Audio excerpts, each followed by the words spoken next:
the upside again. It's like, what if it's like us in a different lifetime, you know? Yeah. Well, meanwhile, in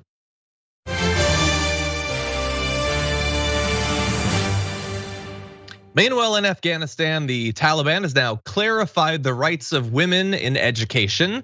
Female students in Afghanistan can continue with their university studies, but classes must now be segregated and head coverings are mandatory. That was announced this weekend. When the Taliban last ruled, women and girls were prohibited from attending schools and universities. The acting higher education minister announced that we will not allow female and male students to study in one classroom. Co-education is in opposition to Sharia law. And obviously Afghan women and girls there have expressed fears that the rights that they've gained over the course of the past couple of decades, not just in education, but in employment as well, might be taken away if the Taliban returns to the way they ruled the last time they were in charge. We talked last week about the fact that the interim all-male government had replaced the Women's Affairs Ministry with the Ministry of Vice and Virtue, which I think happened in the second season of Handmaid's Tale. So that obviously would be a very scary thing, but at least as of right now, and who knows, it could flip-flop back and forth. In theory, you'll be able to continue your university education, although under now more religiously strenuous circumstances. Yeah, I mean, sadly, this is what happens, and the Taliban have been emboldened. They've been politically emboldened, militarily emboldened, and morally emboldened by a failed 20-year occupation of trying to stamp out their ideology. And funnily enough, you can't bomb out an ideology. It thrives. Yeah. And it thrives in even worse ways, as we've seen with ISIS and ISIS-K. And look, the Taliban claims that they think this is Sharia law, and Sharia law is up for a lot of interpretation, and there is no one way, and it just gets, bastardized and misused in this country. And so I would urge folks to never take at their word what the Taliban says is so-called religious law, right? Definitely. And I know a lot of Muslims take issue with that and ask us to remember that. But look, am I glad actually that there is continuation of women's education? Yeah, a little bit, right? I mean, the fact that it's separate, okay, that's fine, as long as the women and girls aren't being taught this is a cast iron pan, this is an oven, you know what I mean? It's got to be more expansive than just how to be a wife and housemaker or homemaker. I just want to urge everyone to read a really awesome, very long article.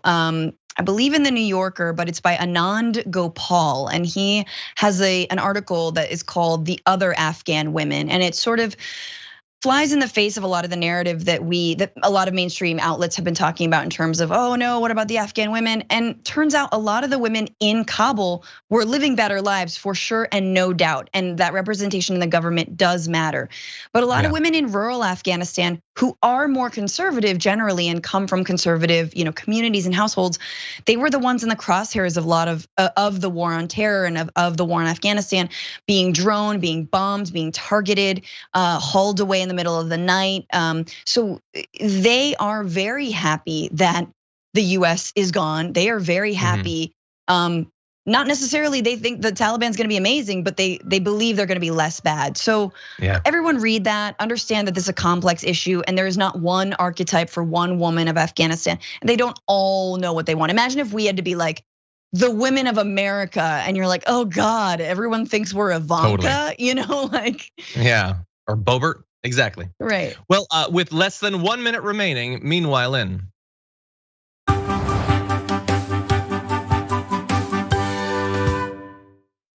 Meanwhile, tragic news all around planet Earth. 2020 was the worst year on record in terms of the worldwide murder of environmental activists. Yeah, we ended with a dark one. So if you take a look at this chart, none of these years have been good, but last year was the worst. Global Witness put together a report saying that most of the killings happened in Latin America. Colombia was the worst affected country. 65 defenders killed for either protecting indigenous land or defending forests and their coca crops. Mexico, where a third of the attacks were linked to deforestation, ranked second with 30 killings. The Philippines was the only country outside the region to record more than 15 deaths, with 29 people being killed for attempting to halt mining, logging, and dam projects. Those three countries actually made up more than half of the total attacks, 70% of which worldwide were people protecting forests from being torn down. So devastating news for environmental activists all around the world. Any closing comments? No, just thank you for covering that story. I think it's really important to remember that these folks are on the front lines and that, there's many ways we can stand in solidarity with them, but like they're considered terrorists, eco-terrorists when they're actually just climate activists, so. Yeah, 100%. Well, unfortunately, that's all the time we have. Francesca, as always, thank you for joining us. Everyone check out the Situation Room. Thank you, John. Thank you, have a good one. In the little bit of time we have remaining, let's see. Mapwa subscribed for 11 months. Thank you, Mapwa. Mander for 11. I see that it's Kelly June's birthday. Happy birthday, Kelly June. Court for Jester subscribed for 13 months. That's awesome. We're getting a lot of big numbers up there. E2 the First Power for 12. Thank you so much. Thank you all. Okay, we are way out of time now, but you can watch both Dr. Rashad Ritchie and Michael Shure. Indisputable is coming up again, not on our YouTube channel. You do have to go to youtube.com/indisputable_TYT. We're gonna have a little slate to remind you. The top 10 list is coming up in just a little bit. But until then, stay safe out there, stay sane out there, and I'll see you soon.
What's happening? Welcome to Indisputable. I'm your host, Rashad Ritchie. Good to be with you. We got a lot on the agenda today. Ladies and gentlemen, joining me for the debate segment, the bullpen, none other than Dr. Carole Lieberman.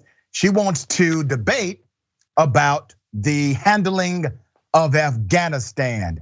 Why? I don't know, but it should be an interesting debate because the narrative of somehow Republicans have always been right on this issue and Democrats have always been wrong is a fascinating lie, but it is a lie, okay? All right, also, Michael Shure will be on the show today, breaking down news of the day, reporter and TYT contributor. Top story. There's a lot of misinformation about the new executive order from President Joe Biden, which says if your company has 100 employees or more, there is a COVID-19 vaccine protocol. Now they're calling it a mandate. It is not a mandate. It's literally a protocol. And by the way, it all comes from the US Constitution. I thought these guys believed in the Constitution. I'm going to make the case right here. You see, OSHA is a regulatory agency. OSHA exists statutorily because of the US Constitution. Let me go deeper. Now remember, they are intentionally mischaracterizing this as a COVID-19 vaccine mandate. There's no mandate, the rule is simple. Either you get the vaccination if you fall within this classification as a corporation, the employees get the vaccination, or if they don't, they simply have to be tested to make sure others are not at risk. And if they do test positive, there's then a different protocol to make sure other workers are safe. Religious exemption and medical exemptions still apply. Once again, not a COVID-19 vaccine mandate. It's just a protocol. But that protocol is, ladies and gentlemen, legitimized by the Constitution. Let me give you the background. The President of the United States announced that the Department of Labor's OSHA, Occupational Safety and Health Administration, is developing something called an ETS. I want you to remember that because it's very important when we talk about the statute of this. An ETS is an emergency temporary standard, ETS, that will require all employees with 100 or more employers, with 100 or more employees to ensure that their workforce is fully vaccinated, or to require any workers who remain unvaccinated to produce a negative test result at least weekly before coming to work. That's not a mandate, that is a protocol. Now, where does this protocol come from? The power of Congress to regulate employment conditions under Williams-Steiger Occupational Safety and Health Act of 1970, that's your law, is derived from the Commerce Clause of the Constitution. Now, you don't have to possess a fancy law degree to understand the connection. The Commerce Clause is simple. In the Constitution, it says if there's something that impacts interstate commerce, regulatory agencies created by statute have the ability to implement something called administrative policy or administrative law. OSHA is one of those regulatory agencies that can do so based on statute derived from the Commerce Clause of the US Constitution. Once again, we're still within the framework of the Constitution. What is the Commerce Clause?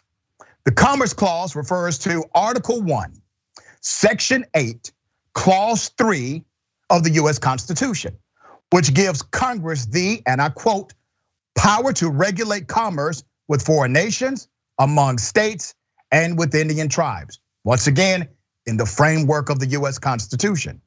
The rule that everyone is discussing, which is expected to be issued within a few weeks, will require employers with more than 100 employees to provide paid time off for the time it takes for workers to get vaccinated and to recuperate if they experience serious side effects from the vaccination. Some people will have adverse side effects. I know you don't like to talk about this, but it is a reality of the data. Every single vaccine known to mankind will adversely affect a small percentage of the population. But that's why we utilize what's called the science or the field of study. Science means field of study. You look at the entire field of study. Let me give you another example. You know, seatbelts will kill a very small number of the American population every year. Yeah, but they will save so many more. You see, that is the comparison that others are trying to get you to be dissuaded by when they say, well, wait a minute, what about this adverse effect? Well, there are adverse effects for all medication, but look at the positive that it brings. Once again, we're still within the framework of the US Constitution derived from the Commerce Clause. Let's go further. OSHA, the emergency temporary standard, this is an authorization by statute which permits the Secretary of Labor to enact an ETS when he or she determines that one, this is really important, that employees are exposed to grave danger from exposure to substances or agents determined to be toxic or physically harmful. Number two, that such emergency standard is necessary to protect employees from danger. An ETS can only be in existence for 6 months. That is your maximum, at which point OSHA must issue a permanent standard that has been adopted through the ordinary rulemaking process. There's bureaucracy involved in that. This would be OSHA's second, count them, second COVID ETS, because they've already adopted one for those who are in the healthcare sector. My point is, OSHA has the authority to do exactly what it's doing. Biden has the authority to enact this executive power. The Constitution is where all of these authorities are derived from. And none of these right-leaning individuals said anything about OSHA's regulatory power until it came to COVID. That's the only time they made a fuss about it.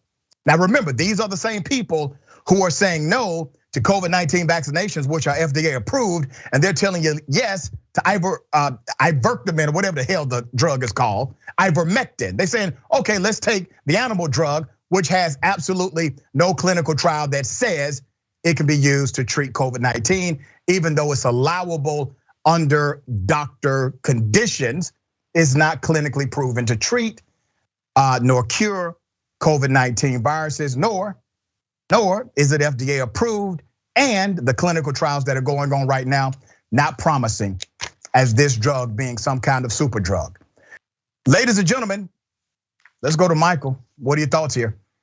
Yeah, look, you've encapsulated it well, Rashad, what's going on here. I think that I look at this obviously through the prism of politics, not just what OSHA is going to do and what this mandate versus protocol is. That's clear. I mean, that's clear in the verbiage that there is a difference here between a mandate and a protocol, but you know who's going to glom on to whatever is negative in this, and they're doing that immediately. I mean, it's almost as if they were prepared. One thing also to remember is that OSHA does not have the manpower to enforce this yet. They have not actually written what the rules of this are going to be. That's not going to happen for several weeks now. So we don't know exactly what is going to be entailed here. The presumption is, of course, that OSHA is going to go in and inspect in places where there are outbreaks, inspect in places where there is not an adherence to whatever the guidelines are in a way that is detracting from the work being done. We can assume that because that's how OSHA operates. That's how OSHA operated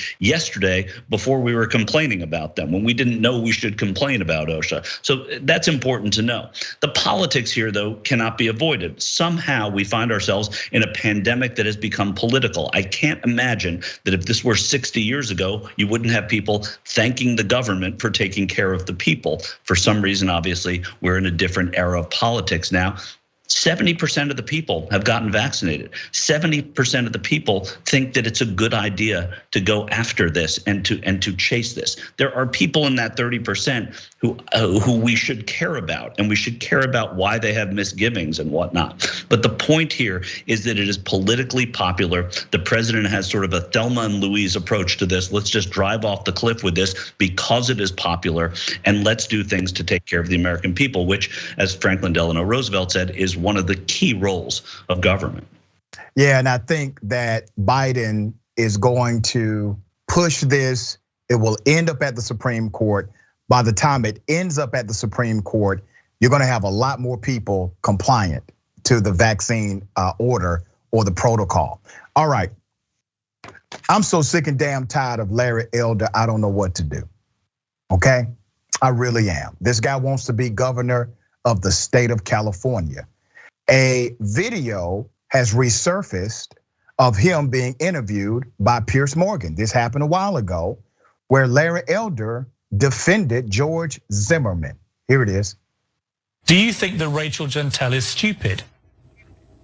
I think that I would rather have a George Zimmerman living in my neighborhood, and maybe if George Zimmerman were living in my neighborhood, we'd have fewer Oreo Castros. I thought we wanted people to be proactive. That wasn't the question, Larry. Say something. I know I'm answering something different that ought to be answered. Could you just answer my question? George Zimmerman like he's some sort of criminal. He's not a criminal. He's George a guy Zimmerman who cares about his neighborhood. Shot dead an unarmed teenager. He's a neighborhood watch guy. Don't you want people who are proactive? And there was crime in that neighborhood, Pierce. I live in South Central. There wasn't crime from Trayvon Martin in that neighborhood. The burglar bars are not on there because of George Zimmerman. They're on there because of the minority of thug in the community that's messing up everybody's image and reputation. This is why people profile. Instead of being angry at George Zimmerman, be angry at the minority of the thug who's committing these kinds of crimes. Okay, if I could jump in again. So just to clarify though, Trayvon Martin wasn't committing crime. It was an unfortunate incident. Two people had preconceived notions about each other. It never should have been happened. Doesn't make George Zimmerman a criminal. I used to work in the DA's office, Pierce. I'm telling you, it was a dog case, a reasonable doubt case. Nobody I know would have filed the case. Yeah, well, we disagree obviously about that. I think it's completely wrong. Obviously, that George Zimmerman should get no punishment at all for killing an unarmed teenager. He's got serious punishment. He can't go anywhere. Are you kidding? He's a marked man. Well, he's going to be sued civilly. He will never have a moment of peace. He killed somebody. Morally, he's got to deal with that, Pierce. He recognizes that. He's not an Larry, if I may he respond. Recognizes what he did. I may respond. Sure. You know, some people would say that he's got it easy compared to Trayvon Martin, who he killed. So much as people feel sorry for George Zimmerman not being able to lead the life perhaps he wished he could, at least he can lead a life. At least he can lead a life. Wouldn't it be nice to have had a George Zimmerman in Cleveland and maybe Oreo I don't want George Zimmerman doing my neighborhood watch patrol. No, I don't. 10 years, I don't. I've got 3 teenage sons, Larry. I don't feel comfortable having somebody like George Zimmerman marching around as some wannabe vigilante, armed with a gun, potentially killing my kids as they come home from a store with a bag of Skittles and a can of soda. No. Now that's a damn shame. Piers Morgan, who's racist as hell himself, by the way, is saying, damn, Larry, what you're saying is just too racist even for me to understand. Larry Elder is racist against black people. Let's be very clear. Who in the hell would defend a grown ass man killing an unarmed kid with Skittles in his hand? Who would do that? Larry Elder. He would go on national television and defend a George Zimmerman and say he'd rather have a George Zimmerman in his community than have a Trayvon Martin. Now let me get this right. Let's put up a picture of this killer.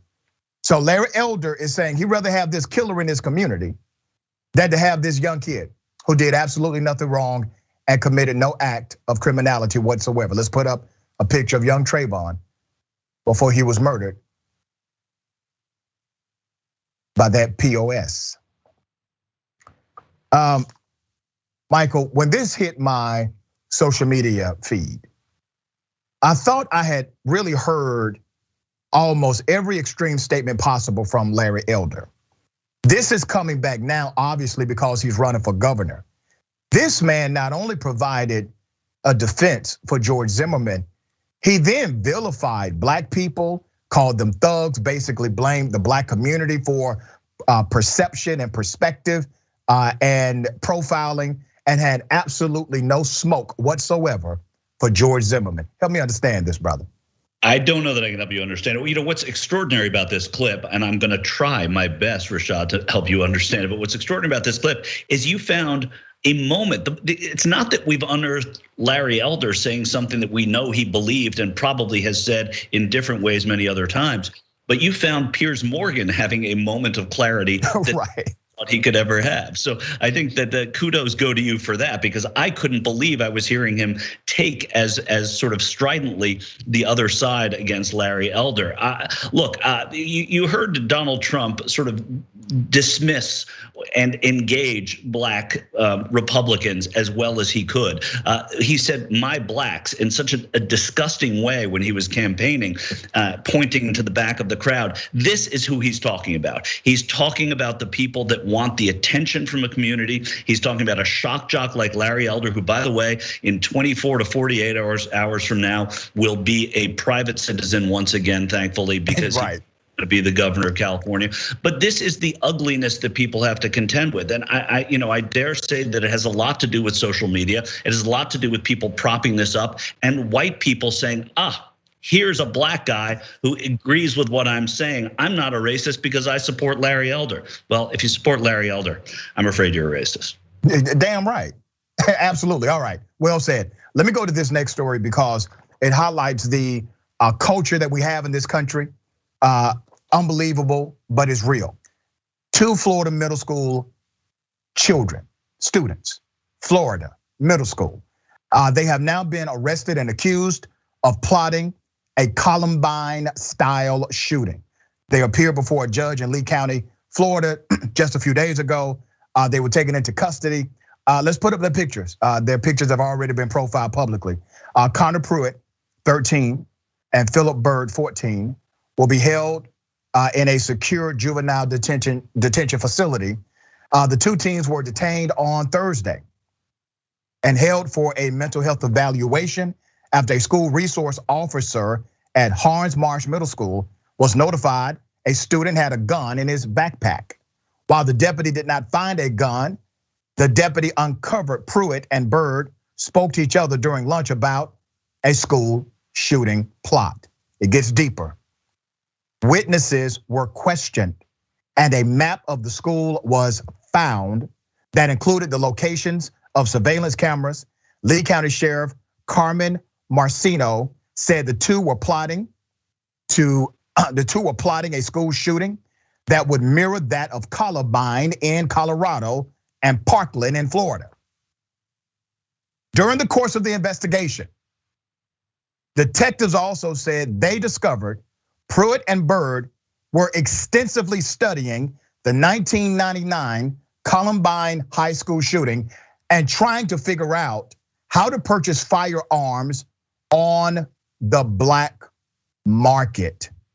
Wow. The story gets even deeper. Bird's mother defended her son in court, saying, and I quote, "He's just a little boy. He didn't think this was really serious. He didn't think they were serious." Here's the thing. I know these are children, and I always try to be gentle when dealing with youth-involved crimes like this. Let's be very clear. These children are following somebody. These children have parents. What are they seeing right now? They're seeing a culture that loves guns more than they love their fellow neighbor. They're inside of a culture that says, let's go to the school and let's physically assault school teachers, school board members, and others who do not think like us. Let's resolve our conflict with violence. Let's do that because this is America. We get to do it the way we want to do it. That is what they are being raised around and raised with, especially in the state of Florida. So when you look at kids like this, they are simply an expression, a reflection of who we are in this American culture. You cannot separate the behavior of young people from the behavior of the adults who teach them. We got more on the other side. It's indisputable. Stick and stay.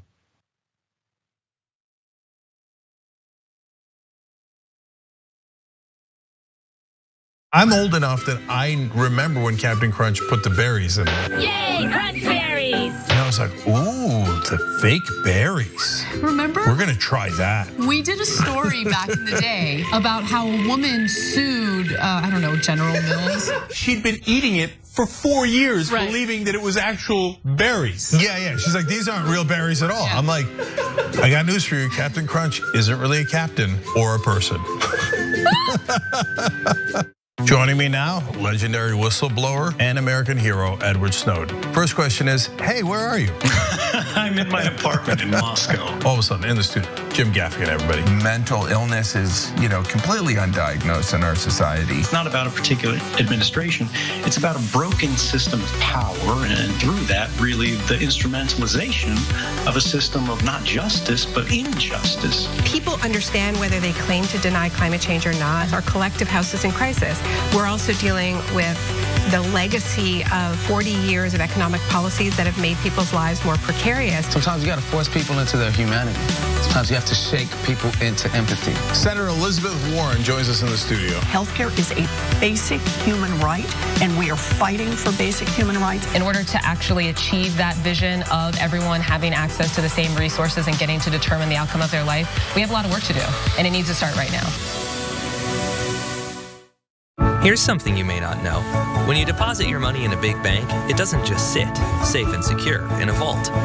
Instead, your money could end up building oil pipelines, mining for coal, or drilling in the Arctic. So if you're concerned about the planet, give your money something good to do. Make the move to green with Aspiration's fossil fuel-free account and join the thousands each week who are switching to save their dollars and save the planet at the same time.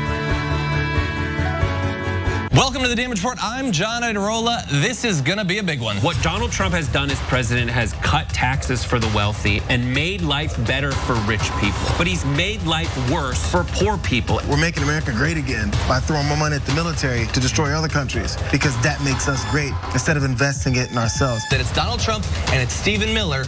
The choosing is based on wanting to create cruel and inhumane conditions to scare other people away from ever coming to the United States. The opportunity to make money off of tragedy is the American way. There is only one place to put garbage people: in the trash. We've never had so much access to so much information with so little idea of what the hell is going on. What does enforcing our borders have to do with traumatizing children? Absolutely nothing. I think a sane person could say the current situation we have right now is radical. But what we're doing is literally making the world more like hell. That's a warning sign.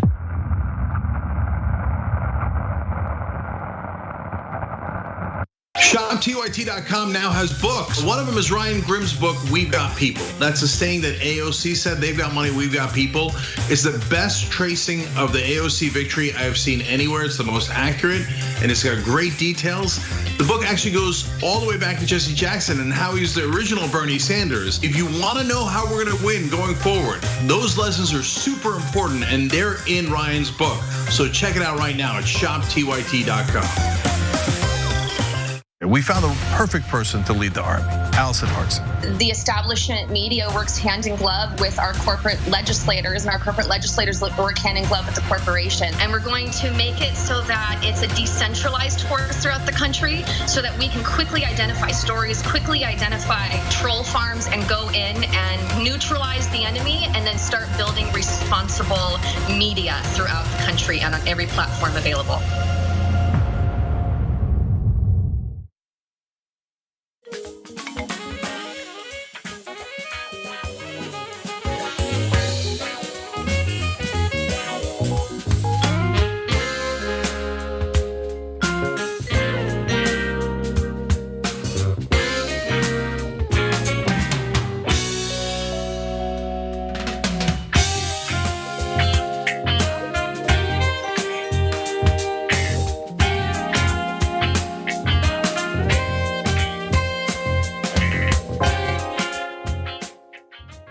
All right, welcome back to Indisputable. We got a lot of comments. Before I go to the comments, let me give you all some updates. Indisputable started off on Twitch, so big ups to my Twitch crew. All right, we were Mondays, 3 hours plus, we were getting it in, all right? Twitch did it. I mean, you all were so supportive. After Twitch became the summer series. We had 8 weeks of a summer series.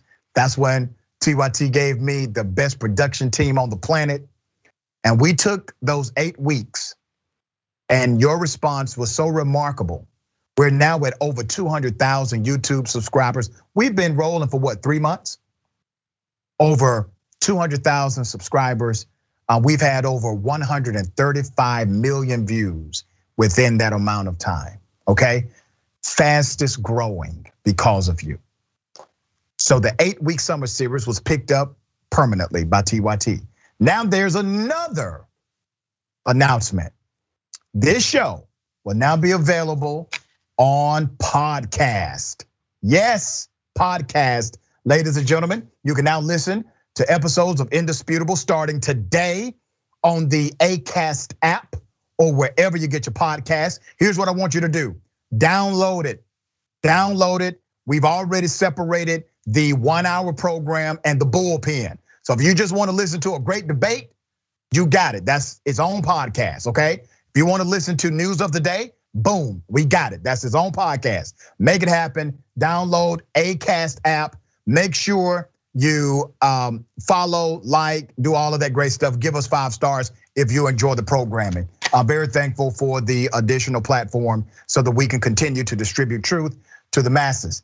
Also, there's exciting news at TYT. I know what it is, but I have been told not to tell you yet because my homies at the Young Turks, they're gonna tell you on Thursday. So make sure you watch at 6 p.m. Eastern time, 3 p.m. Pacific time for that announcement on Tuesday. Excuse me, it's Tuesday. All right, so make sure you stay tuned for that.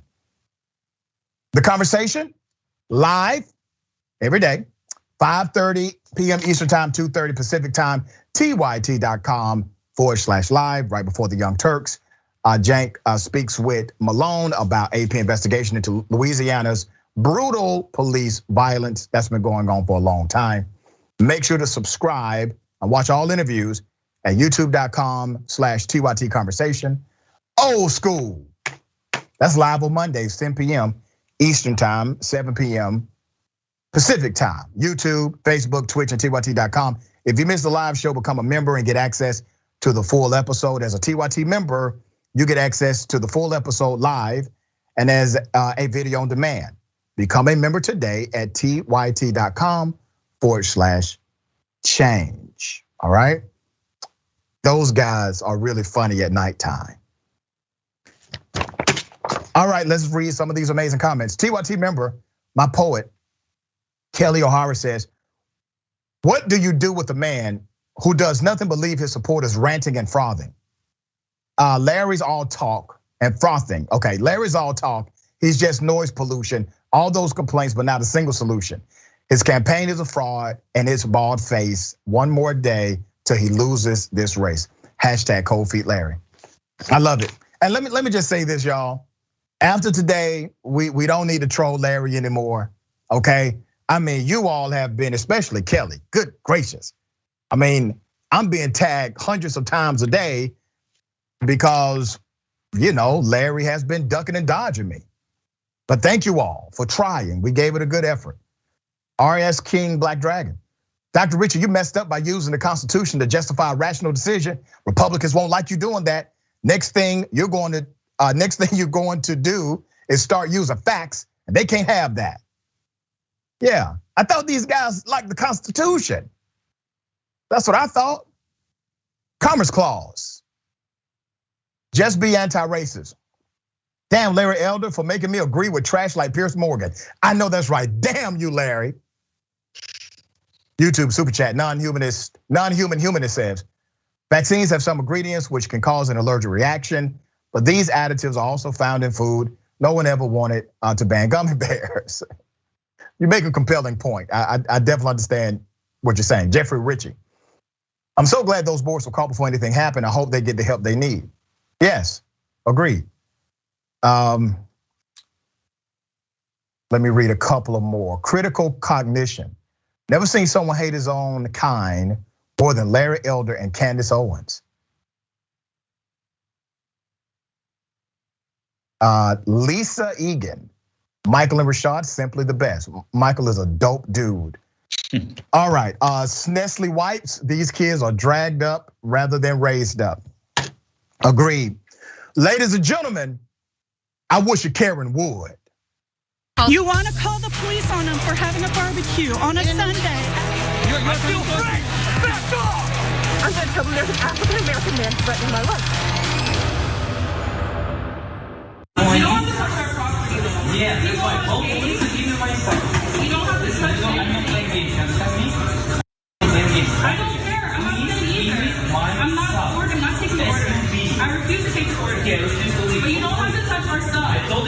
still police. I'm not taking your order. Okay, so true. But you don't have to hold this. People are ordering. I'm being nice with you, right?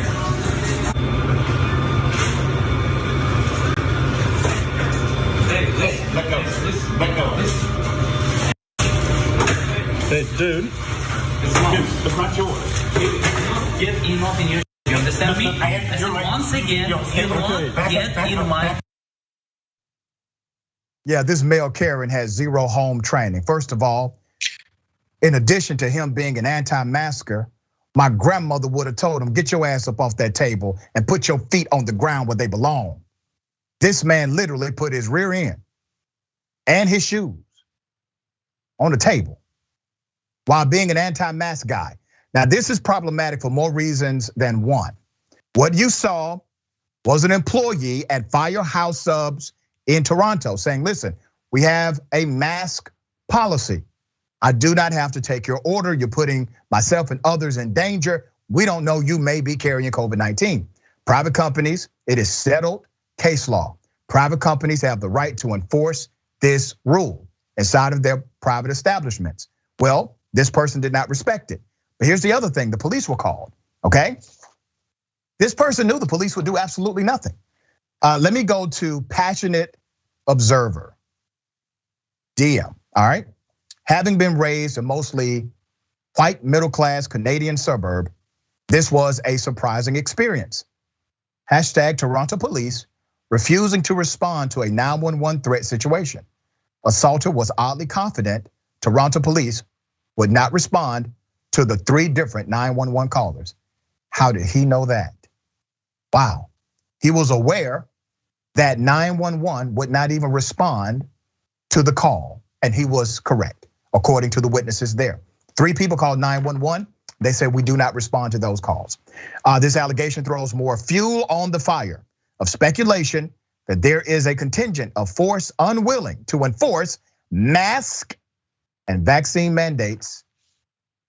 All right, law enforcement saying we're not going to enforce the anti-trespassing law, because once they say you have to leave, you're committing a crime. It's called trespass. Michael, am I saying this wrong, brother? No, you're not. I mean, and your grandmother didn't either. Clearly, the first thing I saw when I saw that video was this guy's sitting on the table. He can be asked out whether he has a mask on or not. He's showing the door. And then it's nice to see American exports are going so well. The idea of the Karen, not falling under NAFTA tariff rules. Apparently, we can just send them wherever we want. Without any. I mean, it's just you're not seeing it wrong. It's happening everywhere, and the fact that these people are sort of being laughed at. I can't speak to the Toronto police. I don't know exactly how they respond, but if they're like any police I know, the response times are going to be down. And so this kind of a call and seeing this kind of a thing just makes these people look so stupid. So keep bringing it on, Rashad. Yeah, thank you, brother. Let me bring everyone's attention to this white woman who decided to use the N-word, and she said it was in context.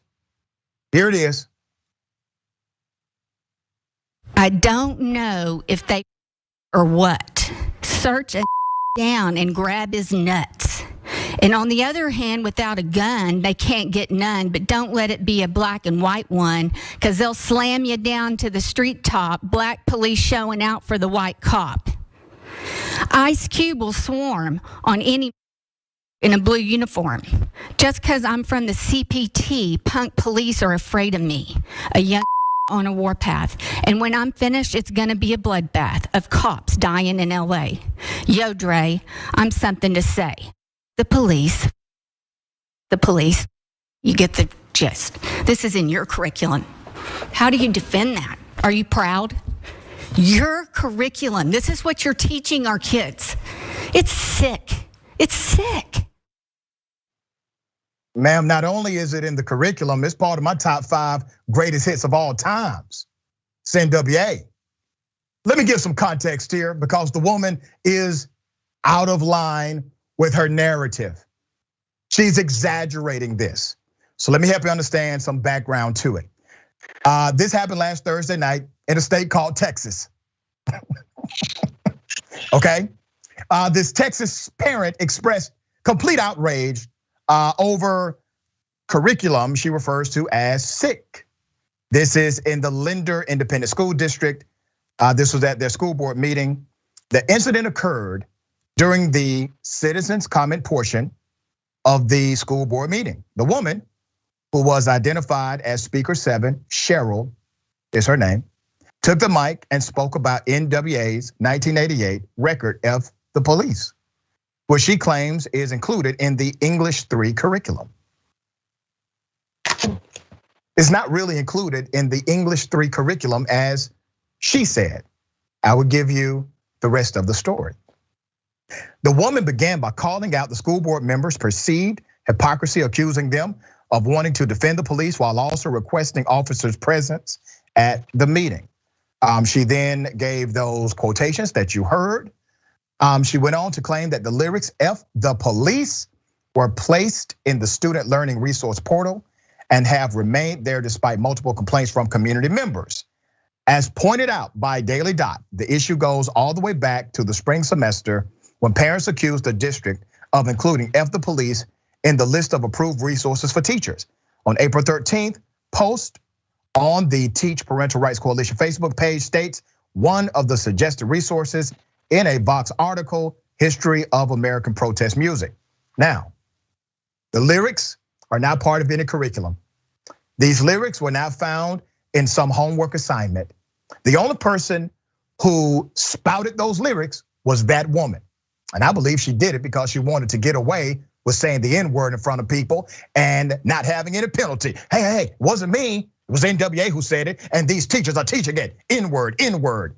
I think she believes somehow she accomplished something, but her narrative is false, okay? This was part of a recommended list of protest songs to understand the era of the 1980s and beyond as it relates to people of color. While you may not agree with all of the language used by Dr. Dre, Ice Cube, Eazy-E, and others, what they were was a reflection and expression of socioeconomic dysfunction permeating in their local communities. And they talked about it. Now, maybe they didn't have a PhD, but they were lecturing truth to a lot of people in this country who did not know, were unaware of police misconduct on young black men. And they told you about it, and they were telling the truth. Michael, thoughts? Yeah, I mean, that's exactly right. The most important thing here is to say to the Leander Independent School District, bravo for putting this song on your list of resources for your teachers. Because this is, I mean, protest songs, God bless Pete Seeger, God bless Joan Baez, but we have new protest songs in this country now, and they're important, and they're important to a lot of the people that are learning in Leander, Texas, exactly what protest songs are and why people protest. And that is all this was. This is a teacher resource, not a student resource. This was not part of the curriculum. This is not being taught. And like you said, this is the only person reading this out loud is this woman, and she's trying to get attention again to something that just doesn't exist. Very well said. Brother, we got more on the other side. Everyone's stick and stay is indisputable.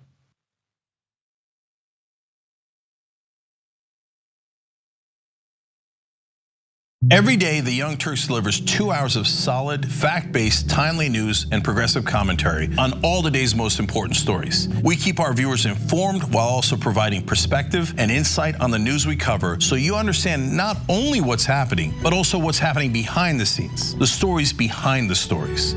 Gee, I wonder why we didn't get $15 minimum wage. Because they're all raising money from the guys who don't want to increase the minimum wage. And we play musical chairs and put these children in one awful detention facility to the next. That's what's happening at the border. The things that got him banned, he's still spreading. So presumably, I think it's reasonable to say that if you allow him back on the website, he's going to do it again. Any legal voter that we deem not willing to vote for my side shouldn't vote because it'll replace me that's supposed to vote for my side. That's not how voting works. That's not how democracy works.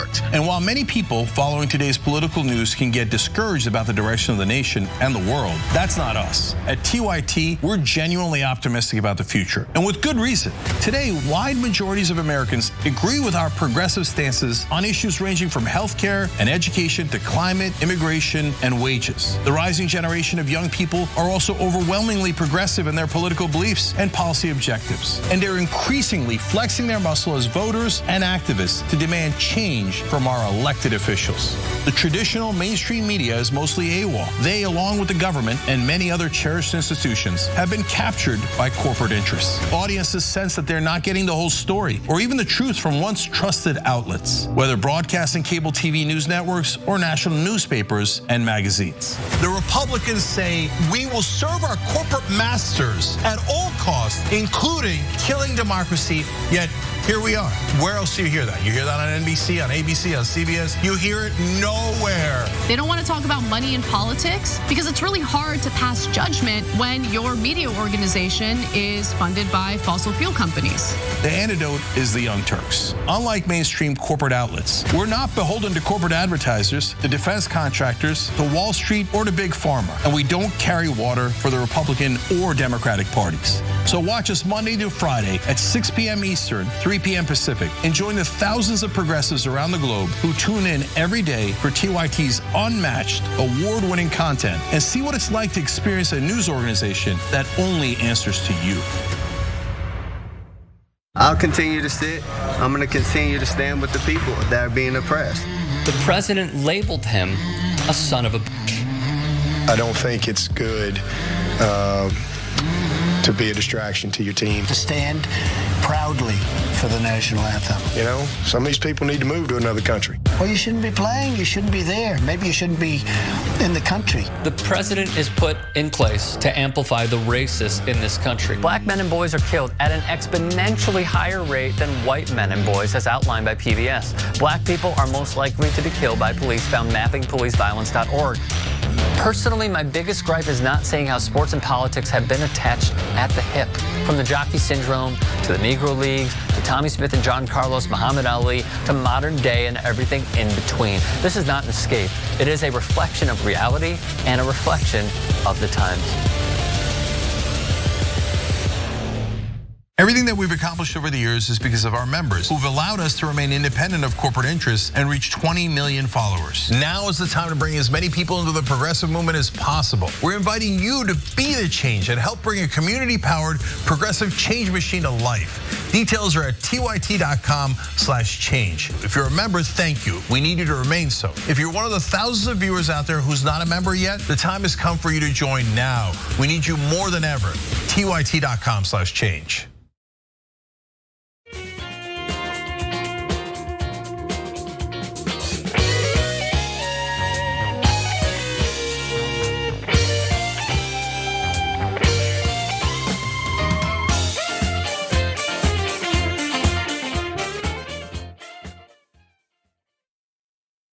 All right, welcome back. We got a lot of show left. Let's get to it. Got a lot of comments.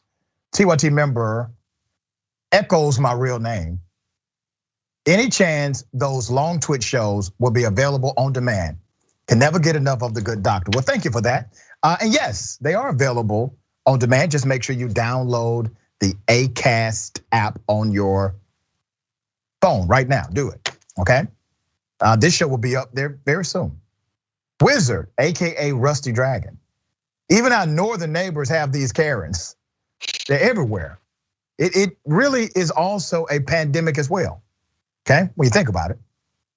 Mickey C, the silver-haired dragon. There is no rule, no law that is enforced on the ignorant, hateful, right-wing, white supremacist, domestic terrorists at all, ever. YouTube super chat. Gabby Mathis, our president has to beg for people to get vaxxed in other countries need them desperately, right? Forrest Dudley, I honestly think Larry Elder has surpassed Candace Owens as the premier black white supremacist. I would debate you on that one, okay? I mean, Candace Owens is still looking strong out there. All right, Sweeten Digo, 45, thank you for that. N.W.A. Karen, Nisha 1238, N.W.A. Karen, yeah. Moon Dragon. She just wanted to say it. You're right, Moon Dragon. And Darwar, get someone doing beatbox for her. That's what we need to do. Let's go ahead and run the clip, put a beat behind it, make it viral again. Okay, let's do that. Unicorn Glitty, and she just got all the kids in Texas to research N.W.A. That's right. And when we post this on the YouTube channel, it's gonna be all the kids across the United States of America at that point. Dissident PM, the redneck version of The Voice, is definitely subpar. That is funny. All right. When privilege just goes too far, okay? There's a white male. He was arrested after shooting his black neighbor. He shot his black neighbor who fought back with a cane. And he really did not believe he would get arrested for trying to murder his black neighbor. Let me give you some background. A Tennessee man faces several charges, including attempted murder, after authorities say he shot his neighbor and later threatened to kill a Clarksville police detective. This was a racially charged incident. The suspect's name, Stephen Andrew Russell. Let's put up his pic again. That's according to the Montgomery County record. All right, here it is. Thursday, August 26th, police responded to calls of a shooting in the Summit Heights area.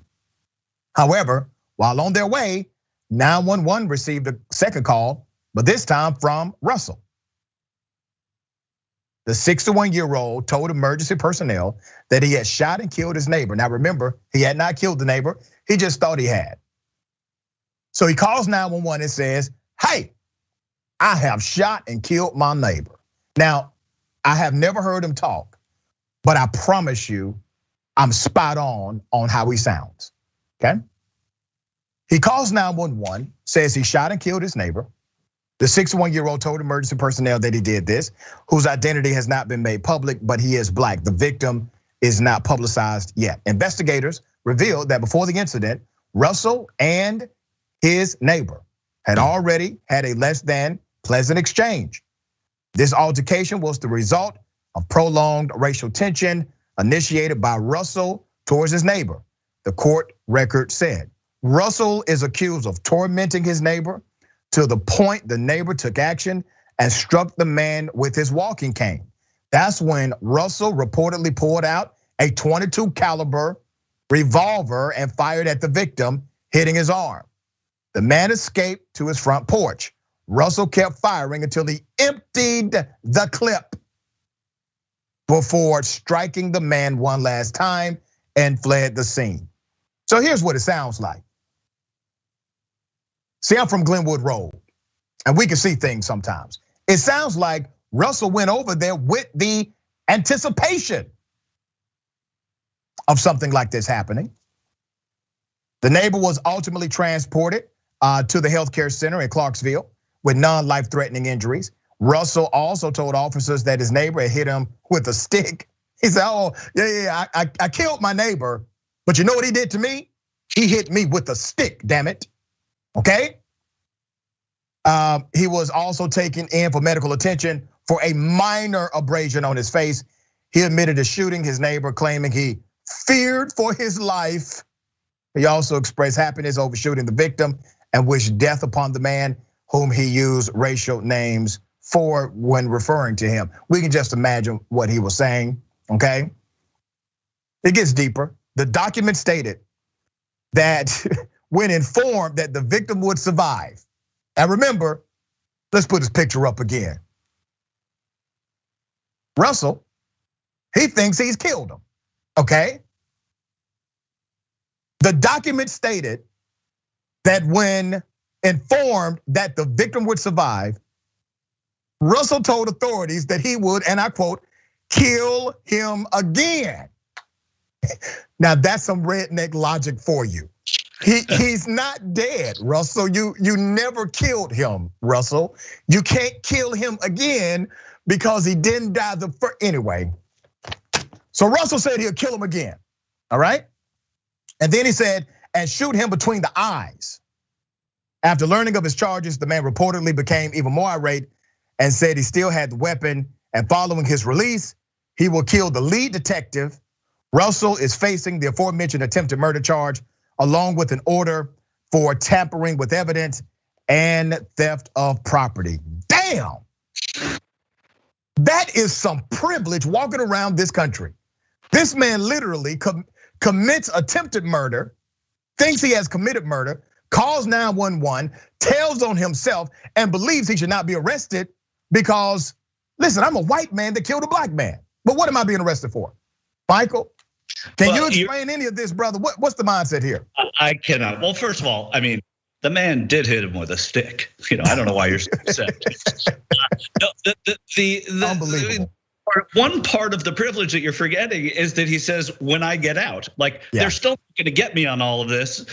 So when I get out, I'm gonna kill the lead detective. And it's unclear whether or not he's gonna kill him once or twice. Let's be careful, be careful how we interpret what he's saying. You gotta laugh, not to cry when it comes to stuff like this, man, because this man is serious as can be. He's a killer. He just did not accomplish it, right? He got pissed. Like anybody else who did like an act of passion, right? A crime of passion. They got mad at somebody, they shot them, and the person survived. They're like, oh, thank God, right? He's like, oh, hell no, I gotta go kill him again. Okay. I've heard of a lot of my brothers and sisters in the black community getting arrested and police called on them just for existing. This is a first. A black couple and their 2 children were falsely accused of stealing apples from a place where the apples are free. Oh, this is amazing. Connor's Farm. Let me bring this to your attention. Reverend Monica Bowman and her husband, Jeff Myers. Let's put up a picture of this happy couple. They were there at this farm with their 2 children. Although the outing involving apple picking and other activities was supposed to be a fun experience, the trip turned sour when the couple was approached and questioned. We had just finished picking our apples, Myers said. We wanted to go to the farm stand to buy some apple cider donuts. As we were walking, a gentleman appeared in front of us and said, we had too many apples. Now remember, you can pick apples here. That's part of the gig, right? You can go there, you can pick up apples. They said you got too many.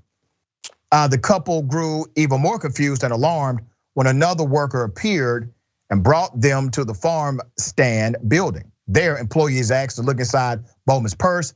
The couple believed some of the apples they picked had fallen out of their bag into the bottom of the stroller carrying their younger child. And they said they thought they paid for the apples and other items they planned to buy before leaving. Staff said the couple had 6 apples that didn't fit in the prepaid bags for apple picking. Now remember, the apples are basically free. They have a bag, they can put apples inside of the bag because they paid for the experience, okay? So now they're saying, wait a minute, you all are 6 damn apples over here, okay? That's what the accusation is.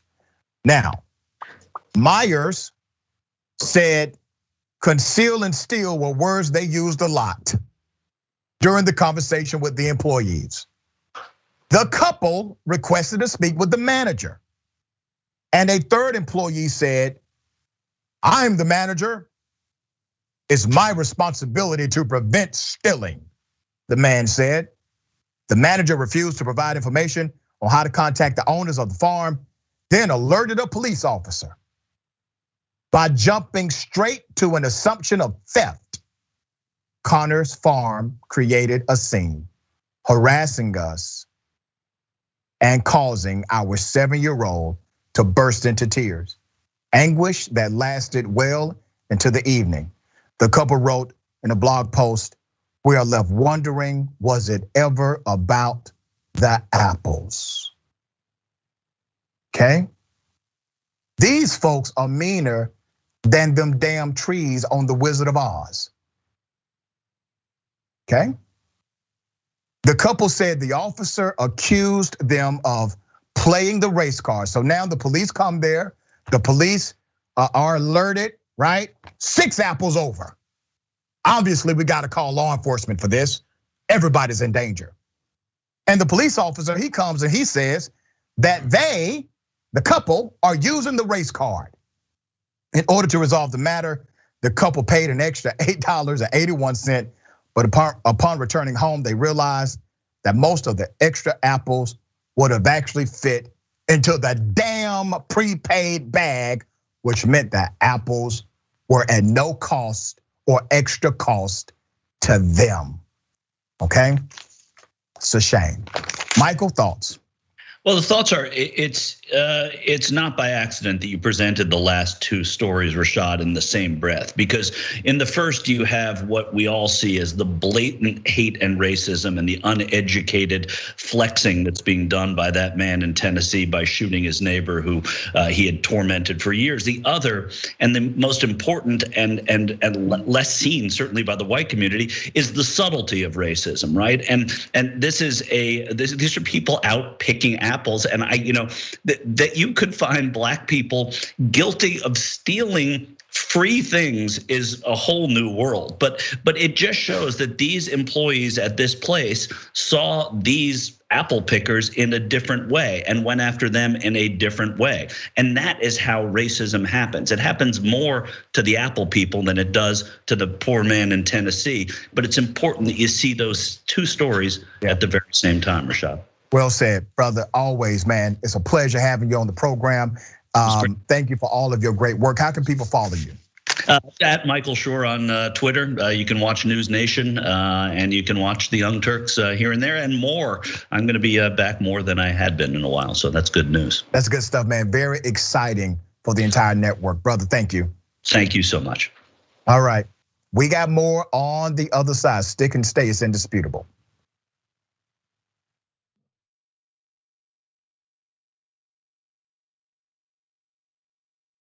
You know what the progressive movement needs? It needs a little energy, a little pizzazz, maybe a little caffeine. Oh, coffee. But what if it was Too Strong Coffee? Yes, new twostrongcoffee.com/TYT. Look, this helps progressive causes. It's also organic and fair trade, so you've got peace of mind that it was done right, and it happens to taste great. So check it out right now at twostrongcoffee.com/TYT. That's 300 million, that's a pretty good number, Well, that's the size of the US population. You know what our next target is? The size of the entire world. We just crossed 5 billion views on YouTube. I mean, imagine 10 years ago thinking one day. We looked at you like, are you nuts? Young Turks has just passed another milestone. 15 billion views. Damn. All right, lots of comments. You guys are the best. I'm gonna read a few comments from our members. Mr. Methuselah says on YouTube, super chat, thanks for all the important work you do for TYT for the movement. Do you know who had the first super chat when I got back from vacation? You won't be surprised to find out. Rob Shively. What do you know? Rob says, rejoice, for Dragon Daddy has returned. This question sent to us by Izzy Sanchez Jr.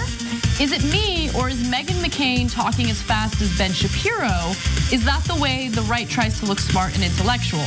Well, yes. Michael Nathan writes it on Twitter. Did Anna choose Cenk's outfit today? I'm sure it wasn't Cenk himself. Man Bun Jenkins Skinny Jeans says, so now Anna has pointed out, okay, that's his handle. T. Joyce 1971 saying Donald Trump is good at pulling out of things, NAFTA, the Iran deal, NATO. It's just too bad Fred Trump didn't.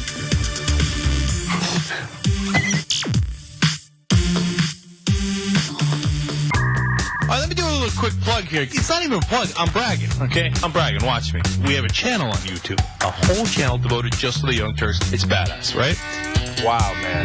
I can see the voice. You guys are rock stars. Unbelievable, Senator Sanders. Welcome to Rebel Headquarters. Man, you guys are amazing. We gave you what you wanted. Okay. Speaking of shirts. I have a surprise.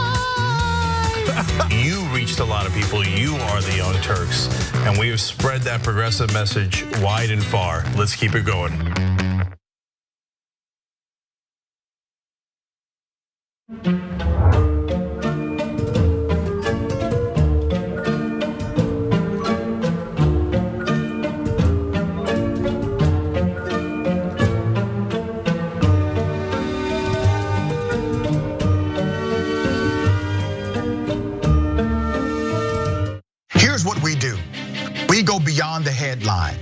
We are willing to engage in transparent conversations with those who do not think like me. We also make sure that you know what's happening not only nationally, but in your local area. Make sure you tune in to Indisputable with Dr. Rashad Ritchie, Monday through Friday, 2:30 p.m. Eastern Time, 11:30 a.m. Pacific Time. Cool news, shopdyt.com now has books. There's a whole bunch of books there. You're gonna be shocked to find out that they're largely progressive. Of course! Ryan Grimm's book, We've Got People, is there. It's a fantastic story from Jesse Jackson to Bernie Sanders to AOC that explains the progressive movement probably better than any book I've ever read. Speaking of awesome books, my dad's got a book out called The Original Young Turk, where he goes from the poorest olive farmer you ever met in your life to living the American dream.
All right, welcome back. Let me read some of these comments before that. Just remember, Indisputable, we still rolling. Started off on the Twitch channel, did it, got the 8-week series. We did that, got picked up permanently by TYT, and now we are expanding again. Thanks to you, thanks to you. We are now available on podcast. This show is available on podcast. Real easy to find. I want you to go to Acast, download the app, follow, and give us a 5-star rating if you enjoy the program, okay? Also, there's exciting news at TYT. Can't announce it until tomorrow.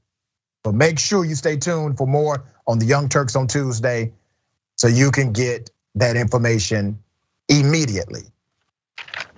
And the conversation, don't forget, live today, 5:30 p.m. Eastern Time, 2:30 Pacific Time. Go to tyt.com/live before the Young Turks. And don't forget, Old School is live on Mondays, 10 p.m. Eastern Time, 7 p.m. Pacific Time. That's on YouTube, Facebook, Twitch, and tyt.com. If you miss one of those live shows, become a member, never miss anything again, and it is a lot of fun, all right? Make sure you become a member, get full access to all episodes. As a TYT member, you get access to the full episode live and video on demand. Become a member today. It's real simple, tyt.com/change, tyt.com/change.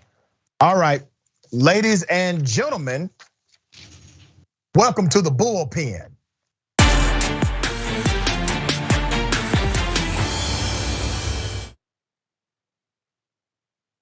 All right, back in the bullpen is Dr. Lieberman. Doc, good day. Thank you for being on Indisputable. Thank you for having me back. Absolutely. We are going to chop it up about Afghanistan, maybe talk about Biden's pullout and the occupation, the military occupation that has lasted for 20 years. I don't want to presume what you know or believe about America or American involvement in Afghanistan. So if you would, give me your sentiment. Okay. Well, after 9/11, there was a surge of patriotism in this country, which included people joining the military to fight for the country, to protect America. And I think that was wonderful. That was heroic. And we were there for 20 years. Yes, it's unfortunate that it took that long, but this pullout has undone just about everything that those 20 years accomplished. I mean, except for the fact that it kept us free of terror attacks pretty much for 20 years. But it is just devastating, and especially to happen on the 20th anniversary of 9/11. Essentially, this was a photo op for Biden. He wanted to make it exactly on the 20th anniversary to say, look what I did, for 9/11 and so on. Of course, he never did then speak, but it's just tragic. It's a travesty, and it has incredible ramifications. Okay. Let me take you back to 1971. 1971, there was an occupation in Afghanistan, the Soviet Union. The United States of America decided to arm Afghan fighters, to train Afghan fighters in order to break the Soviet Union. But the reality is Afghan fighters, they've been fighting against regimes for over 100 years. This was just a latest one in 1971. Now, that started this relationship rooted in policy with Afghan fighters and those that supported them. When you talk about the pullout of Afghanistan, it was Donald J. Trump who pulled over 40,000 soldiers out of Afghanistan, left only 2,500, had a secret negotiation with the Taliban, even though they were considered terrorists. This president gave them legitimacy, pulled out those military soldiers, and allowed them to regain from a foothold to a stronghold in that region. Do you not agree? Of course I don't agree. Why would we be debating if I agreed? Well, that's a fact. The fact is Donald Trump pulled the troops out and gave de facto power to the Taliban and negotiated with them secretly, even though they were still considered a terrorist organization. It is no doubt they've killed many, many American soldiers, but you all had no problem with Donald Trump violating all protocols of the Department of Secretary of State and negotiating with terrorists. Wait a minute. First of all, in 2017, Donald Trump made a speech about Afghanistan. And in this speech, he went on and on about how, yes, it would be ultimately a good idea to withdraw from Afghanistan, but he warned about a hasty pullout. This was in 2017. So Biden and all the people around him should have known, were warned already from 2017, not to have a hasty pullout. This pullout was it was so badly done that one really has to consider that it was purposely done so badly. Okay, I don't disagree that Biden did this pullout in a way totally adversarial to what I would have liked to have seen. But you can't create a narrative that somehow Republicans have been good and Democrats have been bad. The truth is both of these sides have effed up as it relates to Afghanistan. That's the God honest truth. And Donald Trump did withdraw a significant number of soldiers, and he did meet and negotiate and allow negotiations with the Taliban and create secret deals with them, which ultimately restored them back to power. This issue of Afghanistan and Afghan fighters and the Taliban has been mishandled by presidents of both parties. Okay. But the issue, and let me say this, Doc, because I want you to respond. Okay. The issue I have with you all is that you're trying to trick folk or have convenient amnesia as if Republicans, even the latest one, Donald Trump, did not also create chaos through policy.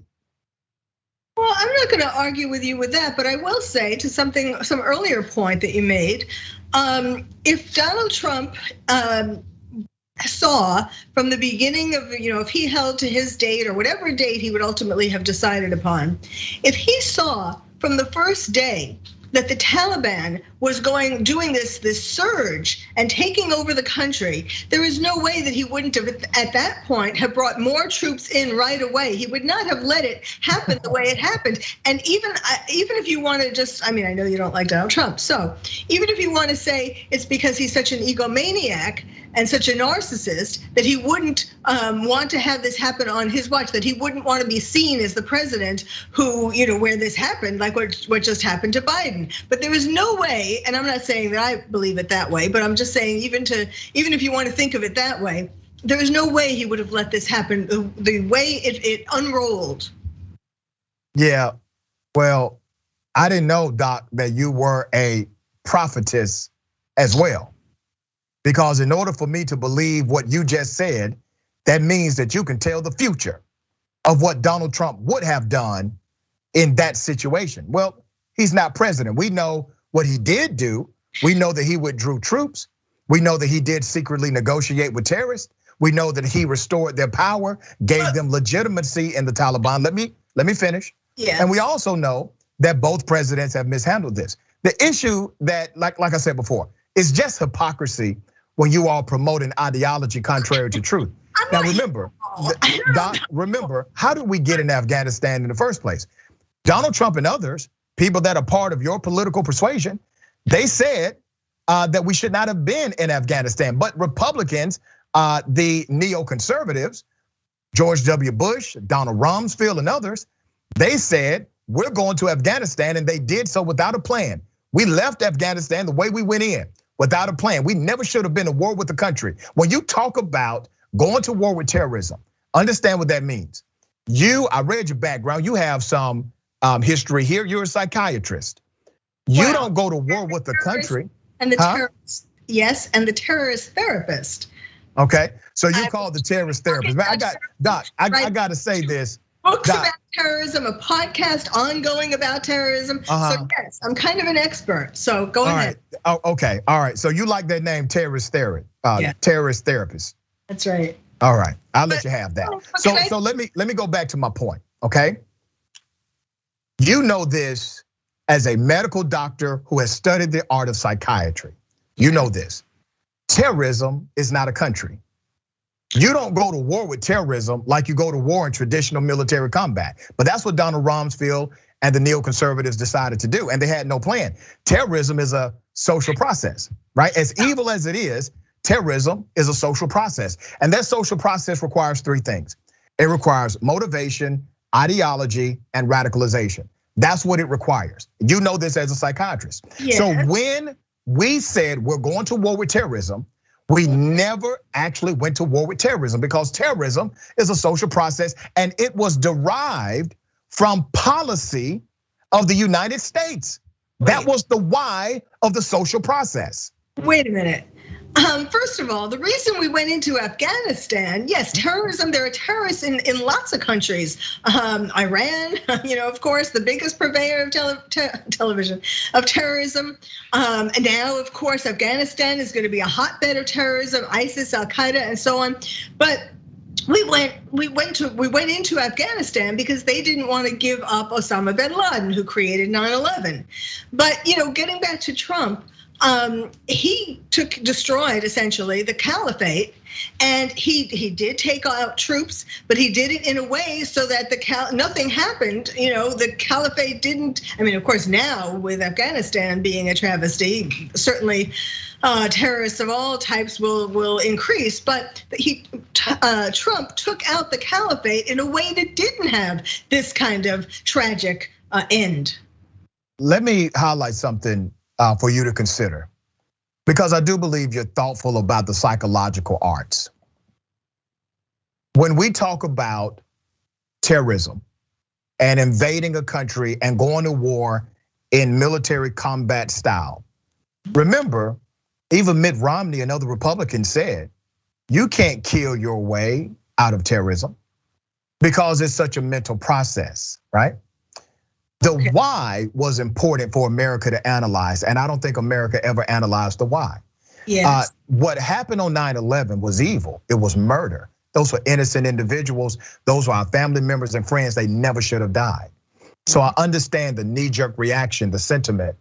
But that knee-jerk reaction also expanded our government and our governmental powers, where we lost a lot of our personal freedoms, privacy, privileges, etc., because of government expansion. Well, they utilized the concept of Homeland Security and everything that falls under that because of 9/11. It was for the sake of protection. So you got some things out of that you probably do not agree with. But go back to the why. The why started because of policy of America. That policy of America really started to permeate in 1971 with Afghan fighters and what we said we would do for them once they defeated the Soviets on our behalf.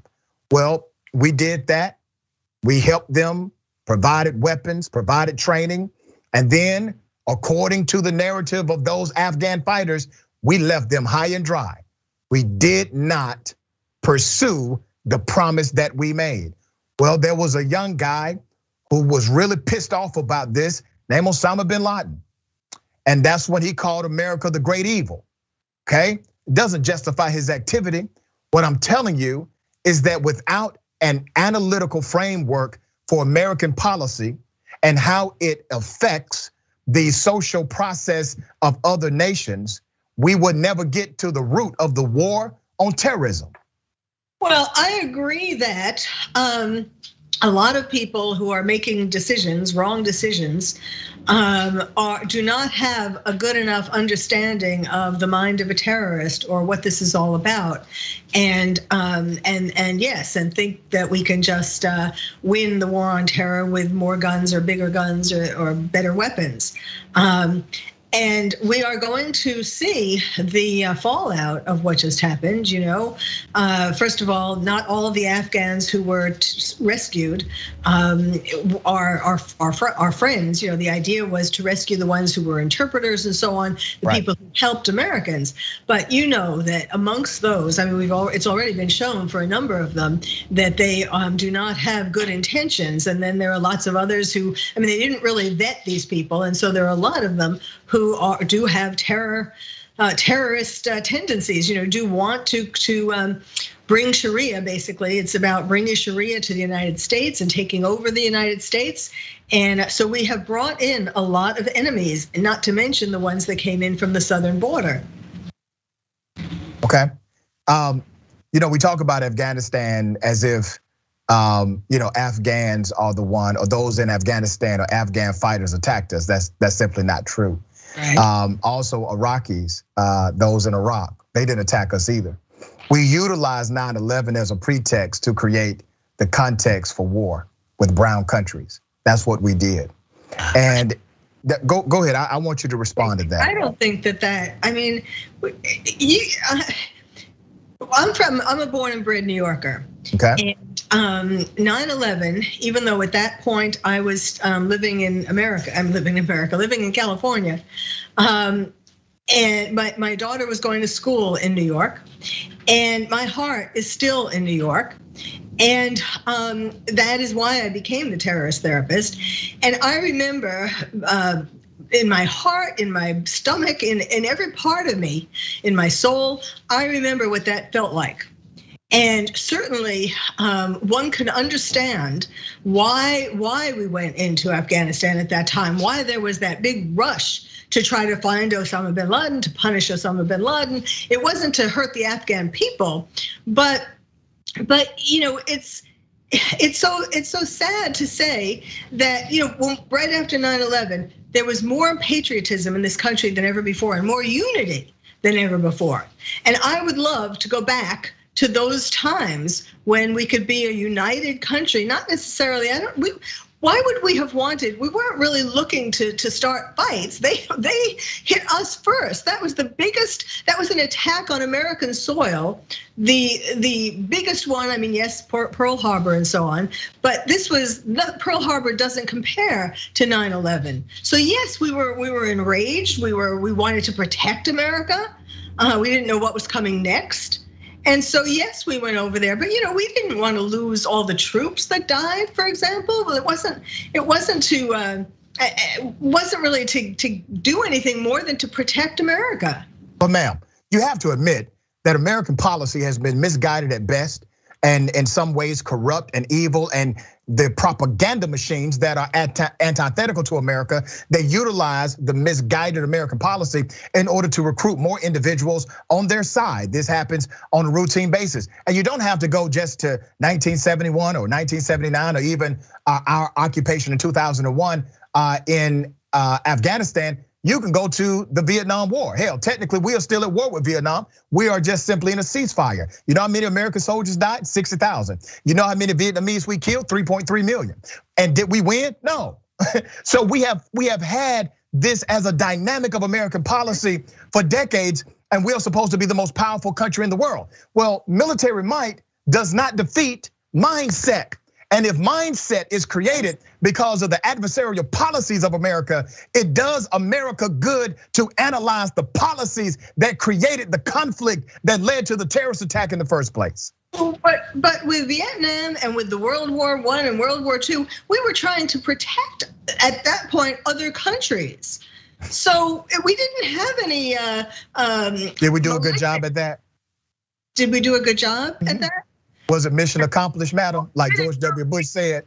We did in World War I and World War II. We weren't so great in Vietnam, but it wasn't with any malignant intentions. We were trying to protect them. Yeah, but we have to learn at some point.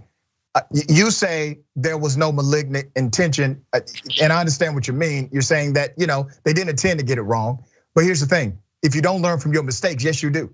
If we're continuing the same misguided policies, creating and recreating the same social atmosphere in these various nations to where other nations that are developing countries do not want our involvement anymore because of how jacked up our policy could be, how schizophrenic our policy could be, then we have to analyze our policies. Yes?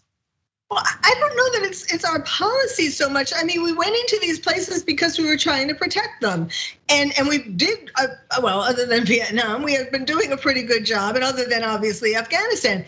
But I mean, that is one of the ramifications of the travesty in Afghanistan. That do you think we should have been in Afghanistan in the first place as an occupation? I understand, President Obama, searching for terrorists just like George W. Bush search for terrorists. I get that, but should we have been in this endless war that was created by George W. Bush?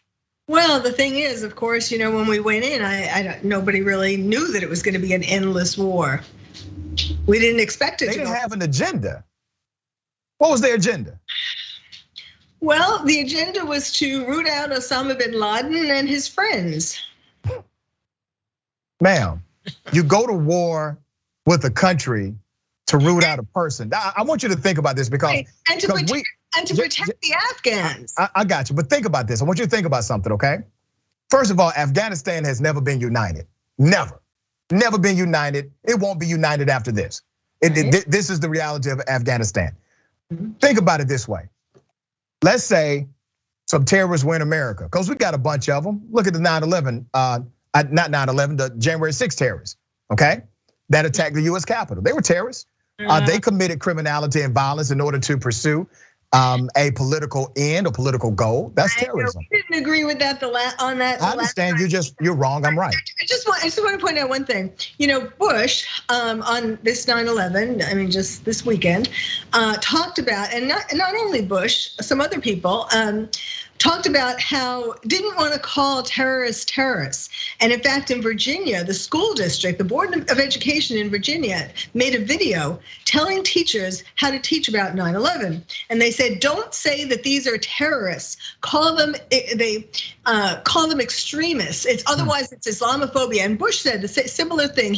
Bush said extremists. Virginia said a similar thing. Don't say terrorists. Well, ma'am, in all due respect, doctor, that's the same thing you're doing as it relates to the January 6th terrorists. I'm saying they're not terrorists. I know, you don't want to use the terminology. They are terrorists. I know, we went through this the last time. Yeah, but I'm telling the truth. Well, we have two different ways of looking at it. But I don't think that it's fair. The thing that really bothers me is, we can argue about that and so on, but the thing that really bothers me is to use now, I mean, what's happened most recently, what I just was talking about, to use 9/11 to essentially besmirch the 9/11. I mean, to tell lies basically about 9/11 in order to get the political aim of calling the January 6th people extremists or terrorists. And I'm not saying it's just you. That's what's been happening. But that's the truth. The truth is, without the comparison of 9/11, you don't have to compare them to 9/11 because carnage-wise, you cannot compare. Way more carnage under 9/11 than what happened on January 6th. But the statutory definition of terrorism or terrorist, it fits exactly what those men and women did on January 6th. But they were not, except for the fact that they were not trying to destroy this country. Terrorists, real radical Islamist terrorists, are looking to destroy America. Let me ask you this question before we part. You say they were not trying to destroy this country. Right. They literally attacked the United States Capitol. They literally said, which we have on recording, that they were actively looking to hang Mike Pence, the vice president of the United States. They were seeking out people like Nancy Pelosi to kill them, according to the record, to hold some of them up for mock trial. They did not respect the authority of Capitol Police. They overtook the US Capitol, madam, and they wanted to stop the process of the Electoral College being certified, which is a constitutionally mandated process. How is it that individuals who attack the Capitol, attack the constitutional process, attack members of the House of Representatives, or at least wanted to, and said they were looking for the vice president of this country to hang him? How were they not attempting to destroy America? Because whatever they were doing, it was out of their love of this country. Do you think terrorists that attacked 9/11 were doing it out of love for their belief, for their country, for what they hold valuable? They were doing it because of a misinterpretation of the Quran to get. Ma'am, I'm going to ask you one more time. Since you want to give one set of terrorists a pass, will you give the 9/11 terrorists a pass if their heart was in the right place? No, it's not the same. But that's what you're saying about these others. They wanted to destroy America. They still want. You're basically making an argument that, hey, their heart was in the right place. You know they committed crime. You know that. It's a crime, perhaps, but not a terrorist, not to destroy America, the whole country of America. That was not what they were intending to do. They were trying to save America. Okay, madam, I appreciate you being on. Indisputable, always good having you on the show. Thank you. All right, remember, take care of yourself, take care of each other, take care of this planet. Remember, the truth is always indisputable.